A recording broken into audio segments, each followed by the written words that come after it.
आज राजा ने बढ़िया उस बक्से में खूब धन भर करके और अपनी पुत्री को उसमें लेटा करके, पूरा राज्य रो रहा था। राजा ने उसको प्रवाहित कर दिया। नदी में बह करके बक्सा जाने लगा। बीच नदी में कहीं पहुंचा होगा तो वहां एक दूसरे नगर का राजकुमार शिकार के लिए आया हुआ था, जिसने भालू को अपने पास बंदी बना रखा था। एक पेड़ से बांध रखा था भालू को। तभी उसने बक्सा आता हुआ देखा। उसने कहा कि ये बक्सा कैसा है, नया लगता है, इस पर तो चंदन रोरी और पुष्प बिखरे हुए हैं, जरूर लगता है किसी का बक्सा गिर गया होगा, मैं देखूं तो सही क्या है।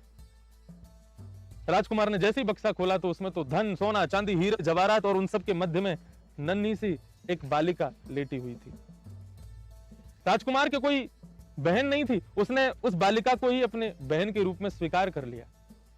खुश हो गया, बोले देखो बहन भी आ गई और अपने जीवन का संपूर्ण खर्चा भी अपने साथ लेके आई है। राजकुमार ने विचार किया कि अब बहन को तो मैं ले जाऊं, इस बक्से का क्या करूं।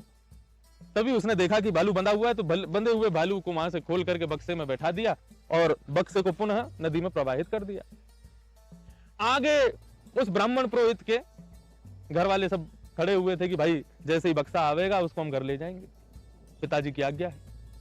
बक्से को आता हुआ देखा, सारे बालक नदी में कूद गए, बक्सा उठाया। महाराज बहुत भारी बक्सा, उसको ले जा करके पिताजी के कमरे में और चुपचाप रख करके बाहर से बंद कर दिया। बोले पिताजी ने कहा था किसी से कुछ कहना नहीं, खोल के देखना नहीं। शाम को पुरोहित मोटी दक्षिणा लेकर के आए और घर आकर के जैसे ही अपने कक्ष में प्रवेश किया, पुत्रों से पूछा कि बक्सा लिया है। बोले हाँ आपके कक्ष में रखा है, आप जाकर के देख लीजिए।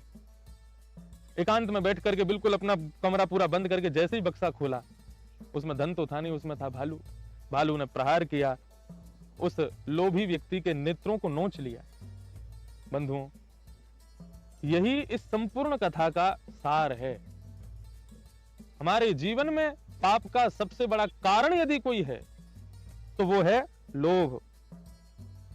लोभ पापस्य कारणम, ये हमारे शास्त्रों की आज्ञा।